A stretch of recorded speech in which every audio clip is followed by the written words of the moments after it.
Hello and welcome to a new episode here on the Wars Rebellion podcast for Age Soul War. I'm your host, Niels Eichhorn, and today my Arkansas heart bleeds a little bit. I'm joined by a faculty member at Texas A&M.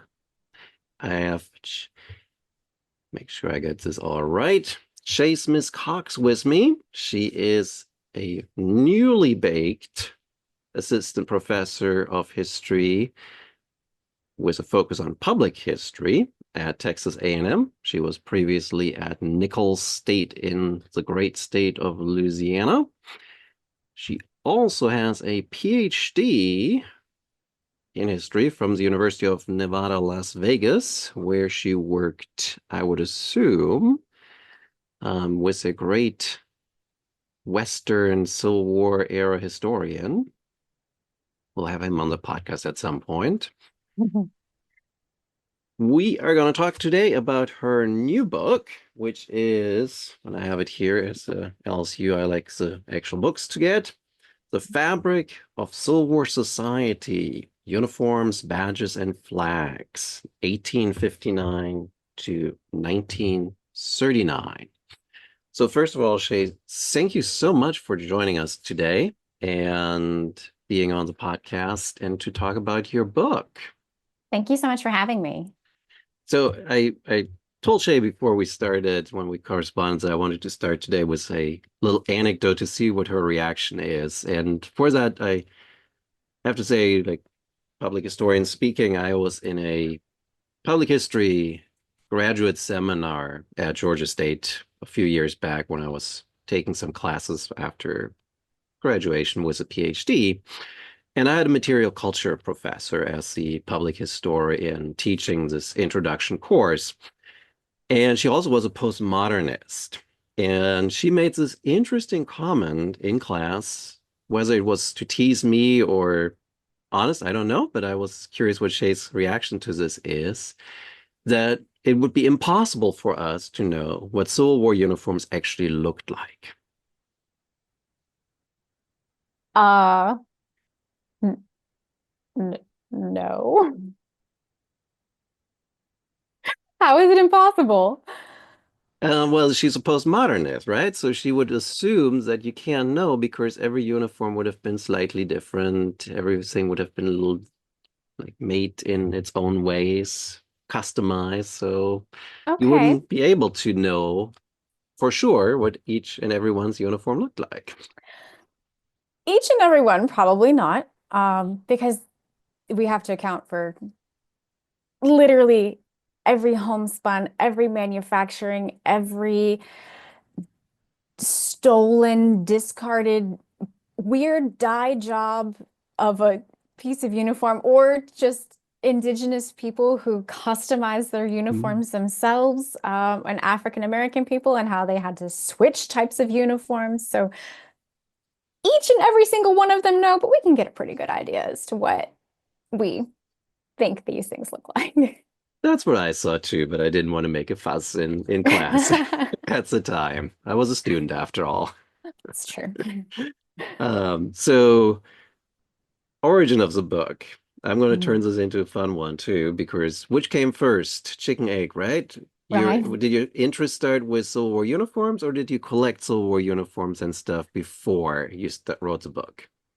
So I didn't start collecting until I was well into the material for the the my dissertation. So this is obviously my dissertation turned Mhm. very drastically into a different way, a book. Um, and I didn't start collecting until probably 2018, 2019, because I started my PhD in 2015. Um, and it's been I mean, I still see pieces where I just pick them up and bring and bring them and have you can probably see the archival boxes behind my head, and there are more on a bookshelf over here of where all my materials live and the Mm. climate controlled place that they stay in. But yeah. It is a problem when you live in the humid South. hmm So you got to keep it really cool and comfortable and check on things often. But they're Yes. really great I get to use them for teaching materials and part of my teaching Mhm. collection Yeah. now. So they have multiple lives, even just with my existence. Cool. That is so cool. So how does somebody get interested in writing a dissertation then about uniforms, flags, buttons, badges? So I started, honestly, it was all because of public history course. I love the Civil War. I've studied the Civil War since I was an undergrad, but I did not realize, I don't know, you grow up in the typical narrative of, Mhm. especially in the South, like this is the way things are. Here is what you study. And all of those things are valid, but they don't fit me. Mhm. So I started looking at the Civil War uniforms because I was in a project course and I was working for the Mob Museum in Las Vegas. And the project course was Prohibition in the Mhm. 1920s. And it was a course specifically over women's dresses. Mhm. So women's wear of the 20s, how their life changed. And we could show technology and consumerism Mhm. and fashion and independence. Mhm. Um, and so I was working really intently with that and hadn't found what I wanted to do for my dissertation yet. And thought, Mhm. I wonder if Civil War uniforms, how hard was it to like Lincoln's call for troops, Mhm. 75,000 men. How difficult was it to put those bodies in uniforms? And I couldn't find an answer. Mhm. So I just kept digging and realized that I didn't no one's really asked that Right. weird of a question before. And I'm like, I kind of wonder, like, it led me into Mhm. manufacturing and politics and economics and then sentimentality and Mhm. identity.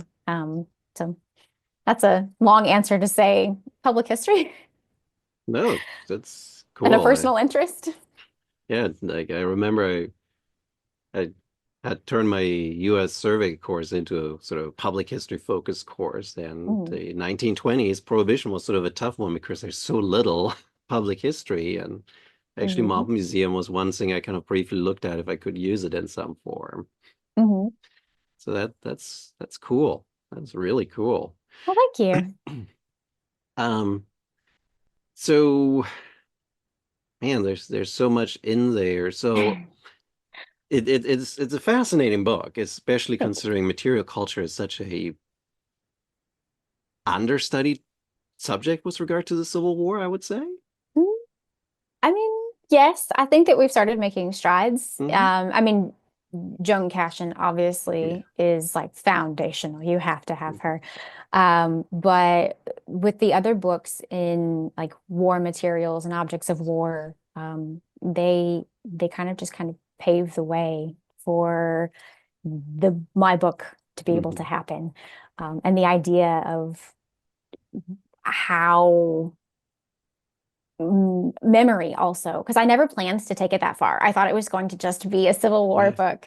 And then for a seminar course, was reading Karen Cox and Caroline Hmm. Janey and went, oh no, it's going to be longer.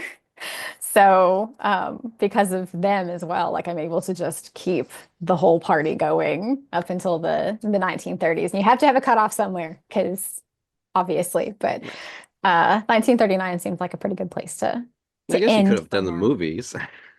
Yes, I mean, like Gone with the Wind was kind of my cutoff because Okay. Margaret Mitchell uses the a whole like she interviews Confederate veterans Mm. and is able to kind of craft and that's how she crafts part of her book, right? Right.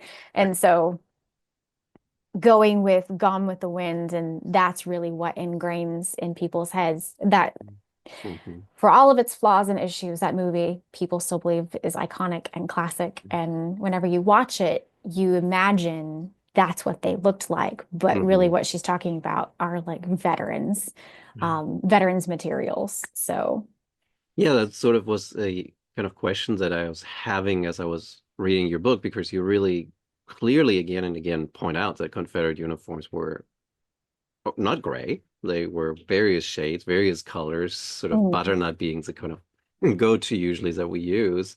mm, And I kind of wondered where did this Confederate gray or in like the movies oftentimes puts them in kind of like old movies, not the newer ones, but older mm, movies just kind of put them in gray. And like I remember like, toys that they were gray. And how mm. does it come that we have this assumption or had this assumption popularly that Confederates were gray?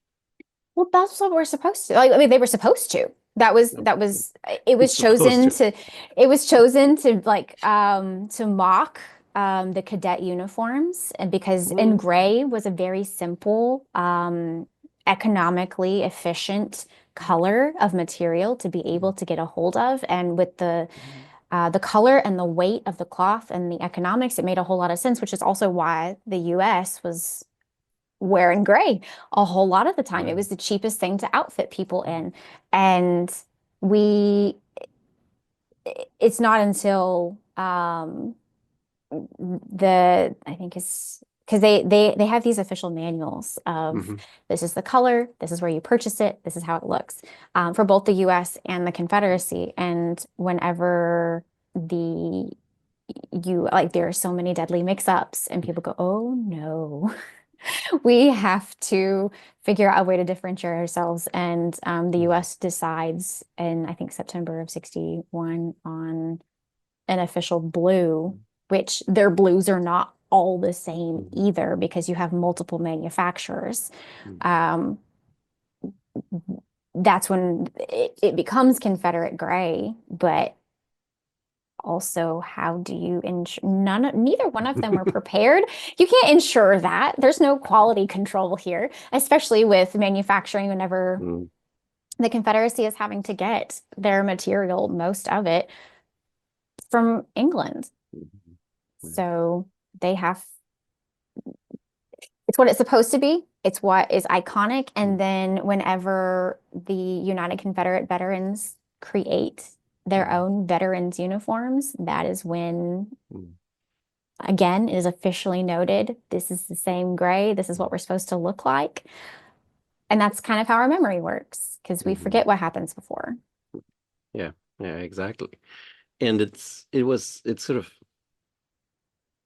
what I was thinking about when you were talking that this issue, right, of like it's so much in our face sometimes that like I mean you read a battle story of Manassas and it's like oh this I think it was an Indiana unit where it's Mhm. gray and they Hmm. got shot at. And then you Hmm. have like another unit that's wearing blue and they got shot at Right. accidentally. And it's Hmm. like it's right in your face. It's sort of like weather, right? I remember when I had a conversation with Kenneth Snow, and it was like they always talked about weather. We just never looked at it. Yeah. It's one of those things that because of our consumer culture, we take that whole thing for granted. Hmm. We do not understand or pay attention to how difficult it actually was to create these garments. And that's something I really love about Laura Edwards and her work. Because it's the she lines out the power that goes in Hmm. them. And it's just these and the care and the process.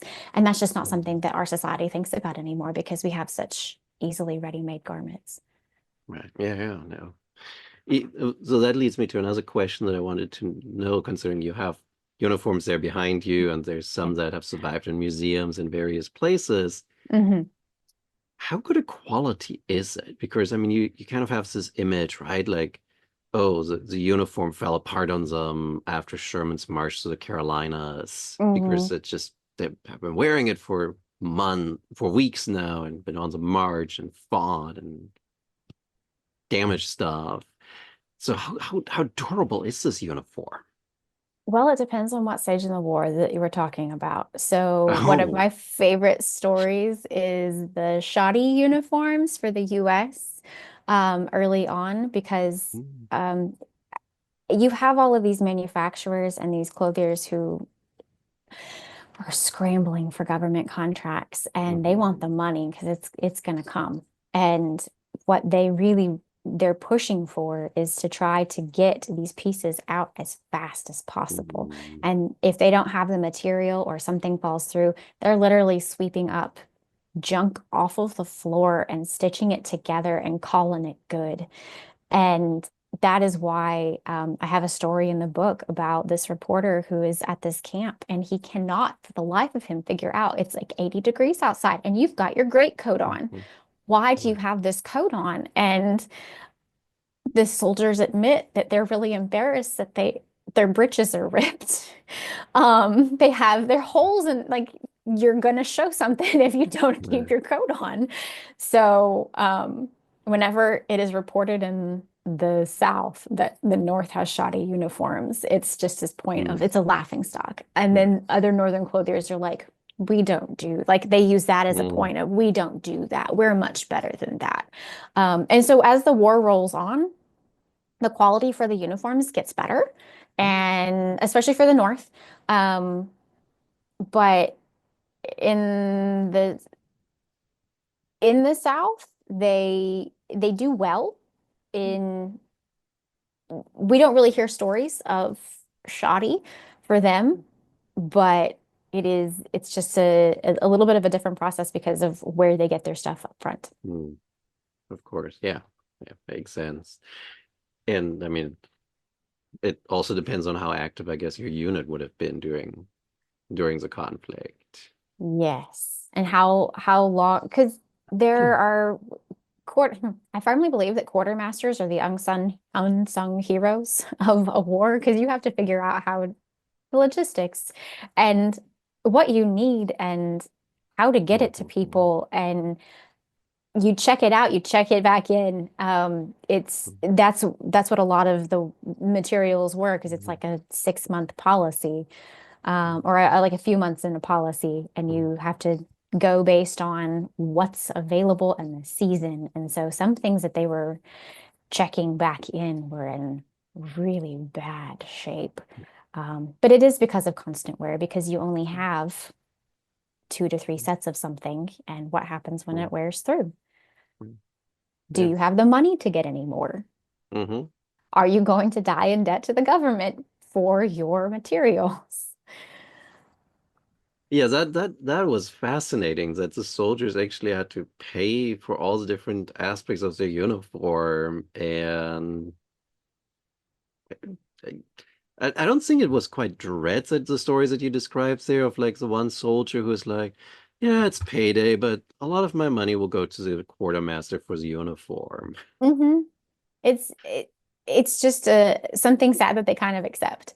Hmm. That it's they are charged different prices for different pieces, and based on your previous economic situation, how ready you are to be able to meet that, and who needs the money at home, right? Right. Yeah. So, especially for formerly enslaved people, they had Hmm. not only were they paid less, but they also had to pay for their uniforms. Hmm. And you don't have clothes coming, like solid clothes that you can really use coming in, Hmm. and then you may die. And that's why I kept making that comment of die in debt to the government because so many did. Hmm. They owed money to the government for their clothing.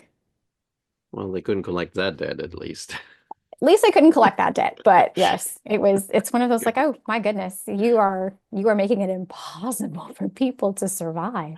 Yeah. And then the clothiers themselves, like whenever these companies would put out the ads and have a Hmm. regiment or an outfit come in, they could gouge price whatever, however they Right. wanted to. Yeah. So anything from $16 to $25, some Right. of them were much more expensive. So Right. I think one preacher had to spend 600 for a year, which made no sense, but their clothing was different than the regular uniform. And so you can't, yeah, you couldn't, yeah, it was just all different. That's so weird. So, But I think based on what you're just saying, we should also talk about who is obtaining the uniforms, right? Because there's these all these units are in service of the United States or the Confederate States, but they're all mm, state sponsored. right. In some cases, they are private citizens who put these together. So Mhm.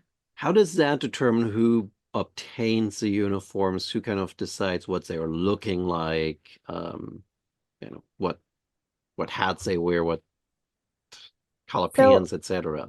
Depending on whether you are infantry or artillery or cavalry or, I mean, so that's all going to have a designation with your colors and eventually the regimental badges in like 63 that are placed on your clothing and that help identify you, Hmm. who you are, and where you belong.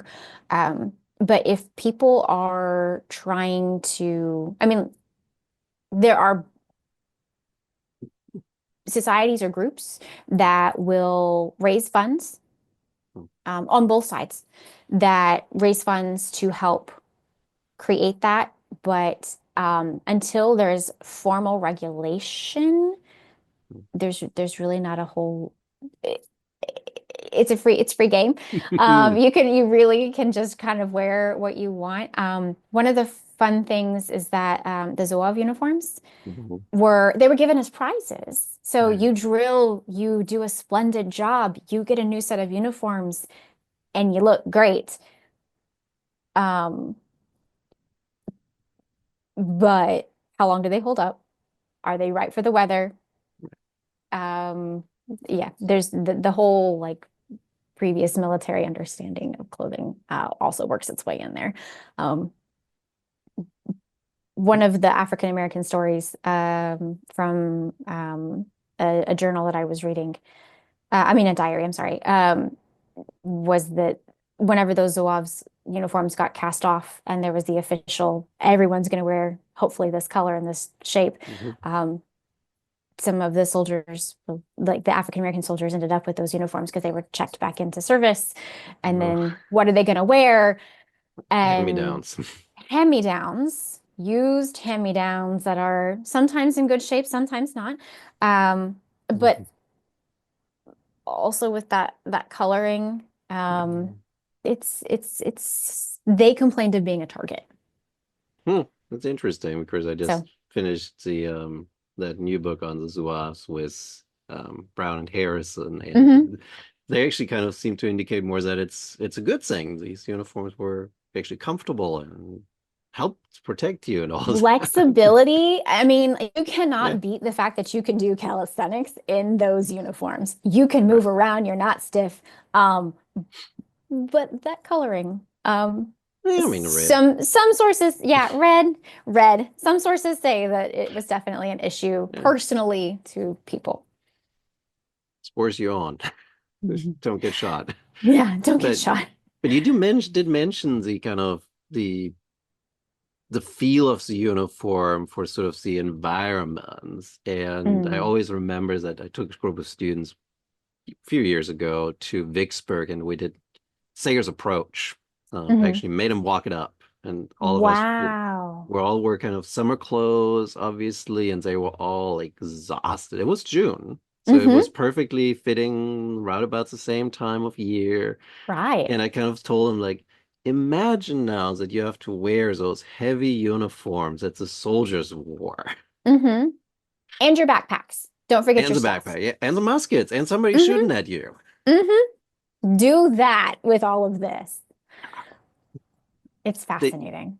they really didn't care much. Or well, I guess there wasn't really any other materials that they could have used for these uniforms to make them more like suitable for the southern climate, was there?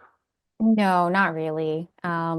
It was too, I mean, with how things are manufactured and shipped back and forth across the Atlantic, there were not, there just weren't the options to make it cooler. Which is why you have entire companies that will shirk their uniforms and how they get picked up by other people Right. and Yeah. um, they just start shedding everything without a Mhm. care of how much it's going to cost them later because it's hot and it's heavy. Yeah. If you're on the march, you don't care, Hmm. like you said. So the another scene that I really enjoyed in your book was sort of the pride that the uniform gave the soldiers, right? That they kind of they felt having a uniform was something special. And Mhm. I feel like that cuts two different ways, but I want to start with a uniform because it sort of is the Civil War is sort of a period of creating nationalism in the United States, and it felt like the uniforms were a very important part of crafting this volunteer force into a coherent army that then Mhm. gave meaning to the country during the war and after. Mhm.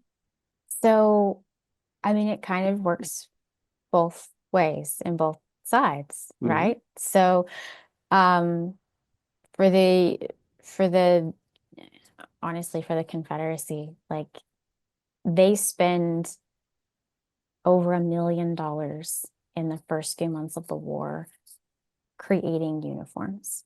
And what does that do? It creates nationalism.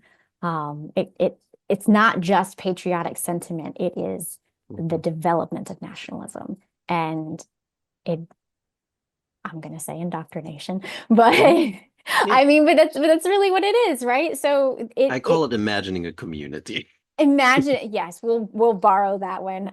They're gonna create this imagined Yeah. community and allow for this iconic thought of like the iconic of an image Hmm.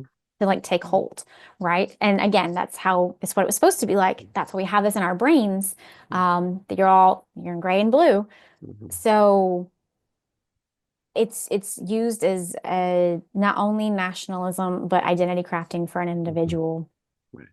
And you a couple years in, that's how you start hearing like Johnny Reb and Billy Yank, right? So Hmm. it's just you see that person and you associate them Hmm. with a standing.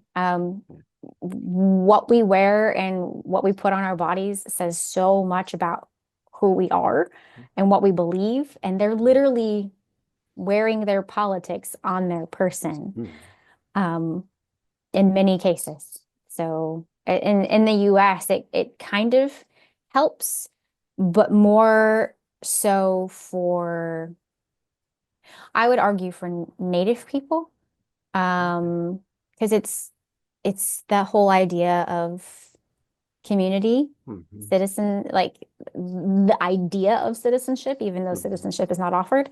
And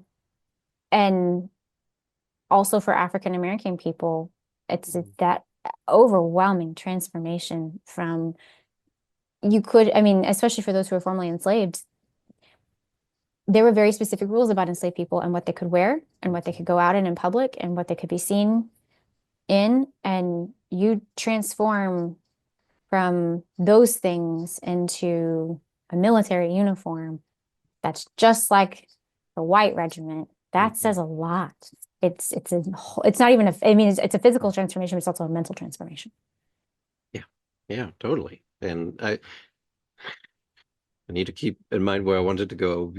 But Sorry. I really enjoyed that you included Native Americans. Like, was that sort of like, how did you decide that Native Americans like belonged into this narrative too? Was it sort of like a natural thing? Did you just stumble on some Native American like materials? Like what? How did that come about? So I'm from Oklahoma, Never um, mind. originally, and in where I grew up, Hmm. I mean the Potawatomi lands, Seminole lands, Yeah, Choctaw, Chickasaw, it's all around me. yeah. And a good portion of my elementary school, I think 40% at that point were Native people. And so it was just kind of a natural idea in to start Hmm. with. Um, and then whenever I was trying to find I had two really good friends in my PhD program who encouraged me. They're like, it's going to be hard, but don't give up. Yeah. Um, Yeah. because they are indigenous and they were like, this is a valuable story that needs to be Hmm. told, and no one tells the story. Right. So, getting at Native stories, the only way I felt like I could even start uncovering some things was through Mhm. material culture because so much of it isn't Right. written. So much of it Yeah. is, I mean, it's also the government that writes their stories. So, um, in the official record, and Mhm. you just trying to pull that out, Mhm. and see not only what it's like during the war, but also how Native people commemorate and Mhm. how important it is for many of the groups that participated on both the US and the Confederacy side. It's, Yeah. I don't know, I just, that was something that was significant to me. And I did Yeah. not get as much as I wanted. And I think that there's still so much more that you can Mm. do. And so I encourage someone to go out and like give this a shot for me or let me Yeah. help you. But I think that it's, yeah, it's just something that we always think of it being Mhm. mostly like a black and white war. Yeah. And there are other people who get caught in the middle and they get punished and Yeah. exchanged, and it's not, I don't know, they deserve to Yeah. be heard too. Yeah. No, as I said, it was really refreshing to see. And it was interesting to like see those different meanings that people then brought to it and brought their customs to those. Mhm. So I did like that you also already mentioned memory because the uniforms weren't just, it seemed important in creating sort of a nationalism during the war, but maintaining it after, as Confederates continue wearing the uniforms, and then veterans organizations Mhm. create new ones. Yes. So, the I find that the period of Reconstruction is fascinating Mhm. because of, I mean, so you have the Civil War, you have the uniforms, the badges, the flags, we have it all established. Here we Mhm. go. And then we move into Reconstruction, where Union soldiers are encouraged to, dear people, put these in your trunks, remember them later, maybe take them out to show your grandchildren. Well done. Um, and Southern people are like Confederates are, oh my gosh, cover that up. Don't you dare. Like, Mhm. none of this. This is treason. You Yeah. understand this. And then they rebel and they get really angry against it. And then you've got these other groups caught in the middle with like the formerly enslaved people Mhm. who are still in service, still wearing Right. uniforms, and they are policing the military districts of the South. So it's Mhm. just really crazy power dynamic that is literally played out through clothing, which again is was done on purpose by Grant. Mhm. And you can see through his writings and through his things like how it works. Mhm. Um, but it's I find that to be fascinating. And then the memories that are pulled from the Civil War and Reconstruction and how they decide to create those things. I love that the Grand Army of the Republic Veterans Organization is like an immediate. Mhm. This is how we're going to start remembering. We've got to, I mean, it's also used as like Mhm. a safety group, right? Because although we don't acknowledge PTSD from this time period and we don't get shell shocked to like World War One, Mhm. we know that there is trauma, Yeah. Yeah. and mental distress. And so, like, the fact that these organizations thrive and Mhm. are able to build different communities through stuff Yeah. is what I find to be the most fascinating. Yeah. Yeah. It's the camaraderie, right? The Mm. community that you have. And oh, that is actually the perfect lead over to the other one I Okay. wanted to go. Good. Because um I had the honor to see a couple of Jim Ogden's beautiful battlefield tours at Chickamauga, Margaret Chattanooga. He's the park Oh. historian there. Hmm. And I always remember the moment where I think it was on a tour group and somebody asked about, I think it's the acorn for the 14th Corps, Hmm. and how it was like 11th and 12th Corps from the East came over. The Cumberland vets look at this and are like, "What? Why are you wearing these weird stickers things on your uniform?" And they explain like that's our unit badges for like the unit we're in. We have sort of this thing, and then Hmm. they adopt their own, and it's sort of like it. It's interesting because right, it's a unit pride and the unit Right. identity that goes with that. Yes.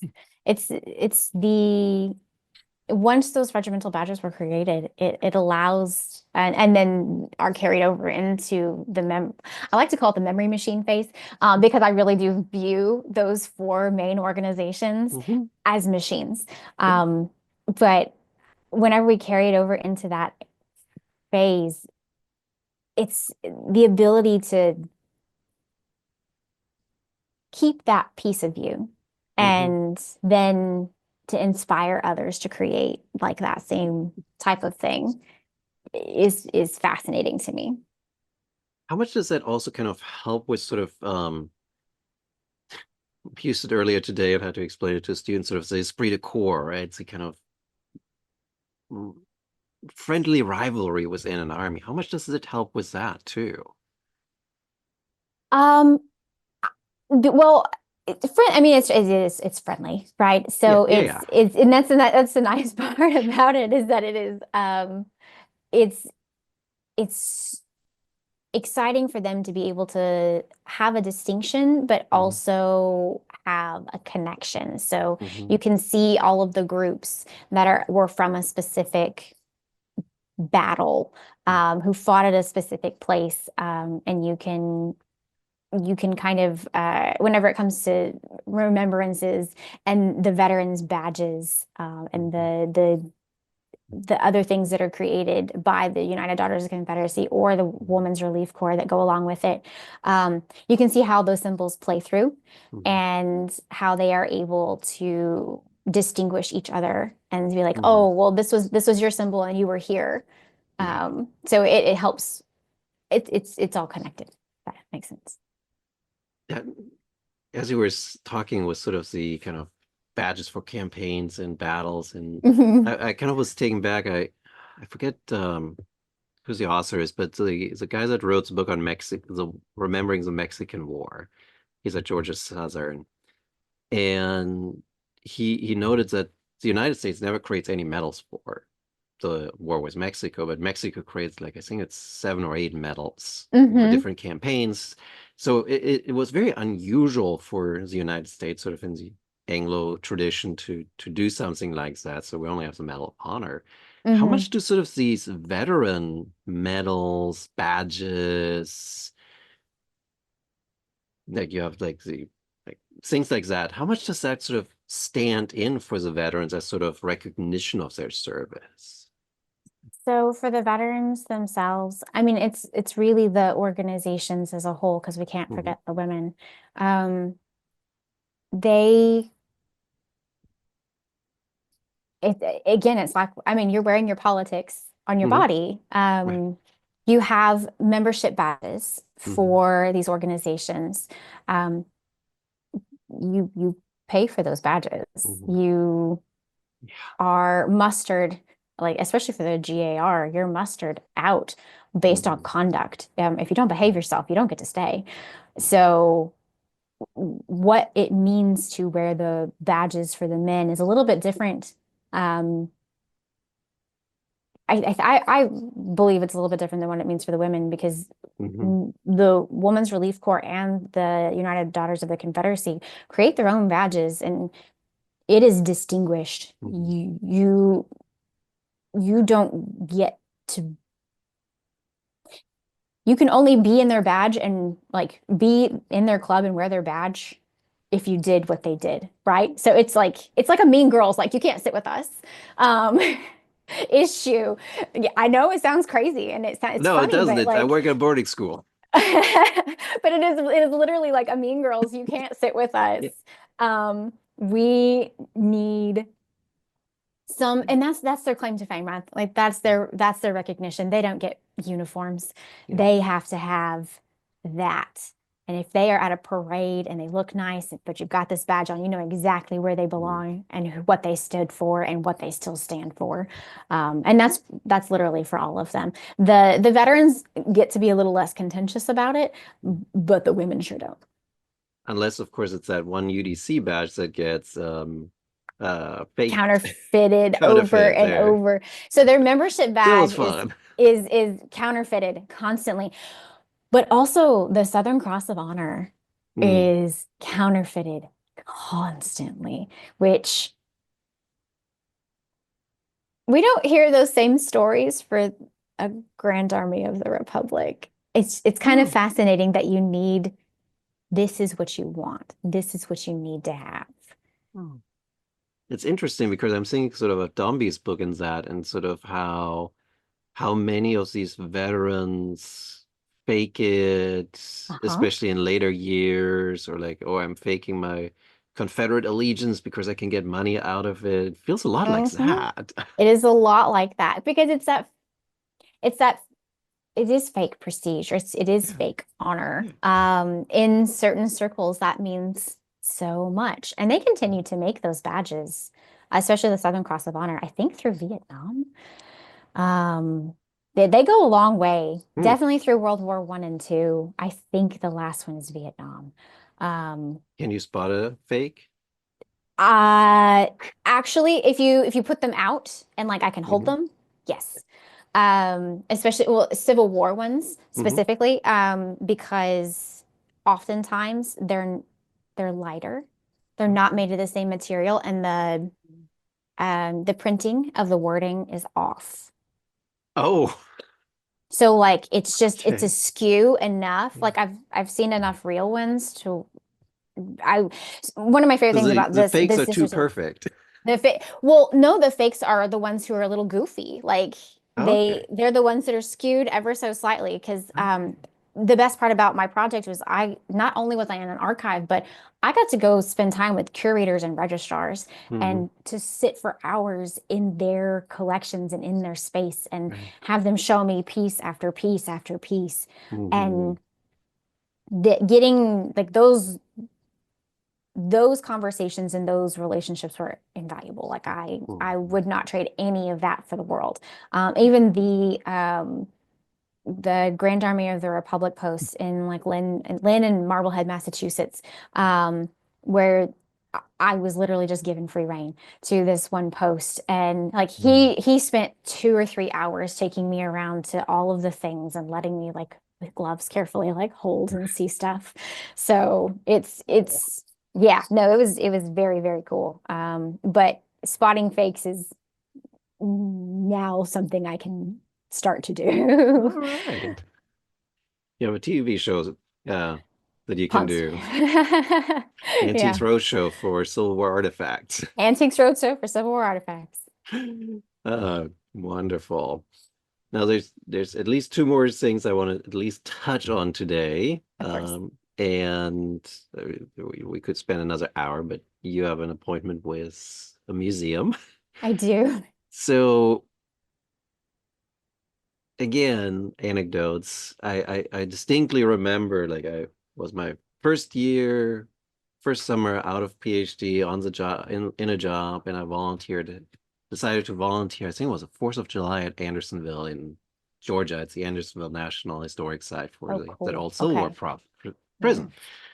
And quality controls as they do, they wanted to see the script before. Hmm. And I had the story of a couple of women that got exposed there Hmm. as fakes, as soldiers that had, well, women that had put on the soldier's uniform. And distinctly remembers a comment in the margin was like, we don't talk about those cross dressers.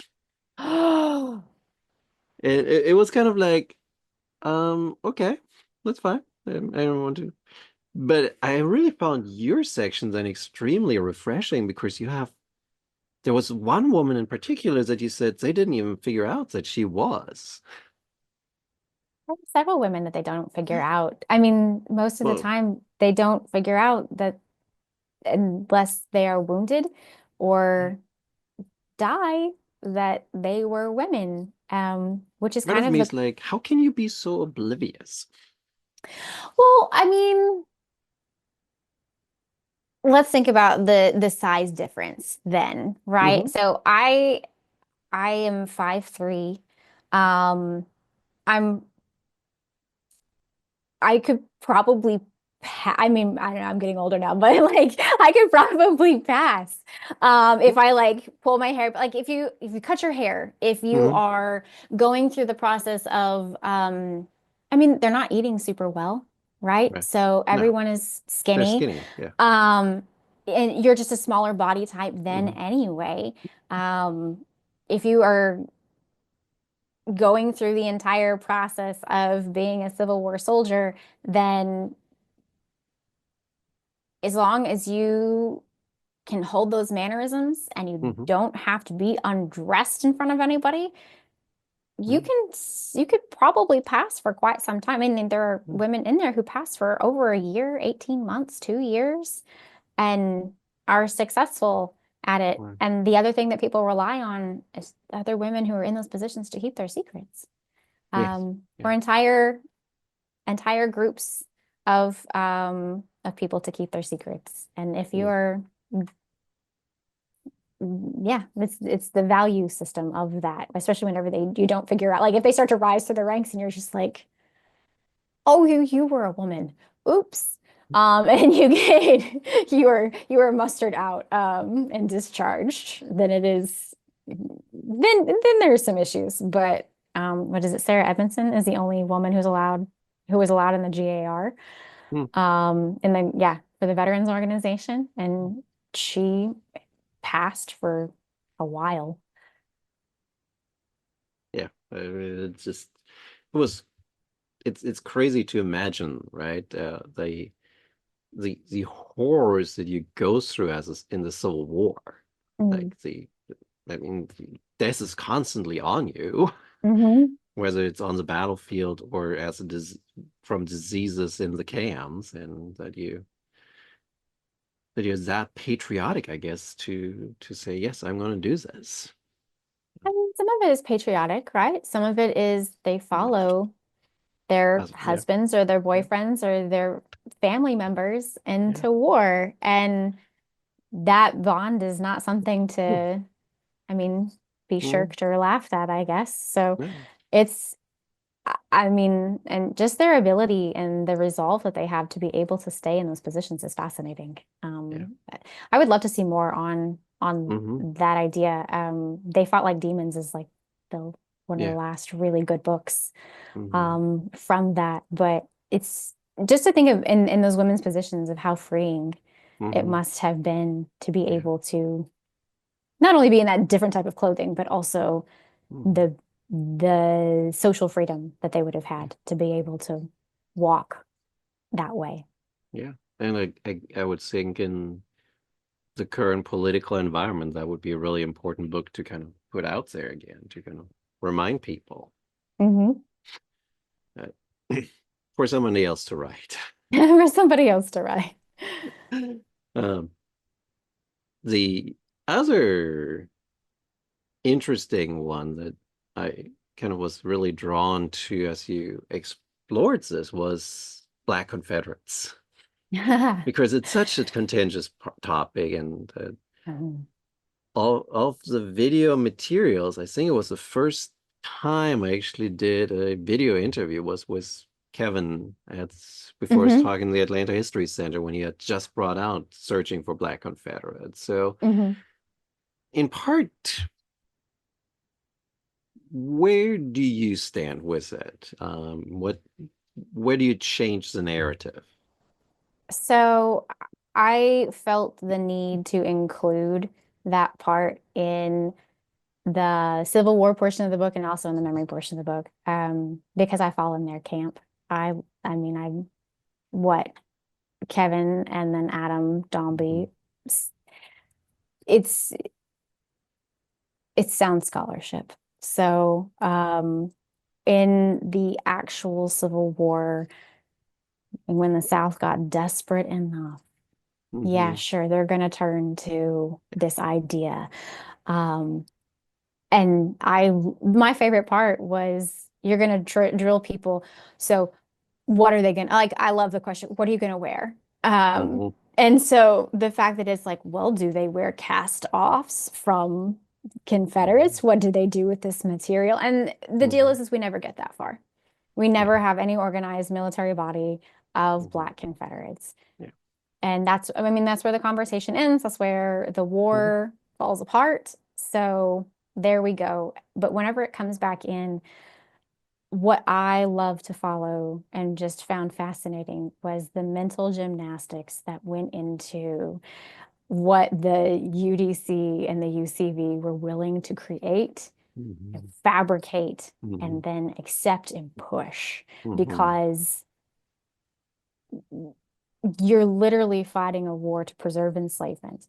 Mhm. We all know that and understand it.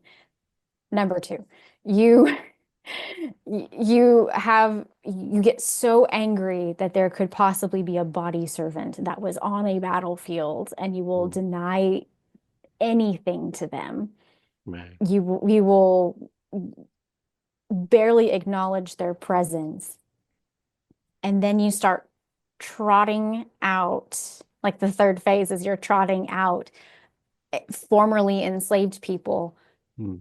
who you cover in Confederate veteran paraphernalia from head to toe, like Jefferson Shields, and Mhm. you use them as tokens to Yes. put forth this narrative. So just to watch the creation of a Mhm. narrative through material objects is absolutely fascinating to me. Yeah. Yeah. And I was very drawn into that because in part I kind of felt like you're suggesting because Kevin I feel like suggests that it sort of like was roots in the 80s where really starts this popularization of Black Confederate, but you're seeming to suggest that we're starting to see it by the 19 teens, 20s already, that they're already starting to kind of create this narrative. Mhm. They're having to create the narrative because a Yeah. lot of their veterans, they're gone. They've Yeah. died. So until you turn to the children, who else? I mean, and these women most of the time are not going to blow their own horn and try and memorialize themselves. So for the most part, Mhm. so how else do you perpetuate Mhm. this narrative that you have Mhm. crafted so carefully and are hanging on to for dear life? Oh, I want to say Kevin had like a picture in one of it in his book or in his presentation where it's like there's this, or was it on his website? I forget where it was, but like there was this group of seven at a Florida reunion. And like one of them wore this kind of little badge. And I think Hmm. he kind of had help enhancing it and sort of said slave on it. Did any of that kind of stuff survive? Like the I stuff they're mean, wearing? in terms of veteran things, Yeah, like Black Confederate veteran, quote unquote, uh, um, I'm memorabilia. I'm sure that but by the time that they begin dressing African American people in this garb, Mhm. um, I'm sure the material would survive, but I have never personally seen anything Mhm. like it. Um, if that's photo evidence, that's really cool, and I would love to Can't I see want to say something I like see it on that. his blog at one point or Okay, something. I'll have to ask him. Been a few years. Followed that whole conversation very closely because when you teach in Georgia, you're gonna run into somebody who believes in the Black Confederate myths. Yes. One of my favorite teaching tools was to take the whole idea of the constitutions that were created right Mm-hmm. as like and just keyword search slavery. Mm-hmm. Whenever you have them pulled up and see how many times did they do that, and you're like, Right. okay, so logically, would we really, Mm-hmm. can we really say, I mean, like with Alexander Stevens' Cornerstone speech and these, can we honestly say that this is something that they would do? And they're like, no, Yeah. Yeah. logic. Oh yeah. I pulled the Mississippi Secession Declaration a few times on people. Mm-hmm. It's the beauty in that. Mm-hmm. Now you end your book with Gettysburg, Yeah. 1913. Why? So that is, I mean, we have the 50th. We do have the 75th. Hmm. I have celluloid badges for both in my Cool. collection as a crazy person. So I have those. But Hmm. I think one of the big things to just kind of wrap up that era is let's talk about the last one that's super official. right? Hmm. Let's Right. talk about Gettysburg is it is like one of like those, it's like the battle. Like everyone thinks of Gettysburg. Thousands and thousands of people visit Gettysburg a year. I mean, like you forget other things, Mm. but they hold Gettysburg to this Yeah. esteem for numerous reasons. But ending the big reunion part with that is, I think, important Mhm. because you it really helps show the story that they want to tell at the Mhm. end, right? So we're going to start forgetting that Mhm. African American people existed or that they went to the reunion. Mhm. We're going to shake hands across that wall and have a Mhm. really nice shot. And we're all going to be in our nice uniforms and we're going to have our badges. And it's what people remember. Mhm. That's what they want people to remember. Do we get full reconciliation? Do we accept Mhm. all terms? Do we come back together the way that we're supposed to? No. Mhm. But through those pictures and those uniforms and those badges and the way those flags fly, it sure looks like it. Mhm. So it creates this perfect image. Yeah. Like, it helps that nation come together again, right? Hmm. So I kind of was drawn into this kind of notion too of who we see and who we don't see, right? Because that was something very important that you pointed out, that Hmm. it was not just African Americans, but I think you also had Native Americans who were there who didn't get seen. Yes. So I believe that's the point of the reunion, right? Is Yeah. those other people don't, how do they fit in the narrative of moving forward? Hmm. Um, what's the I mean, the purpose is honestly, you should tell the truth, but that is that is a really tall order for some people. So they don't fit in the narrative, and it just classically shows Right.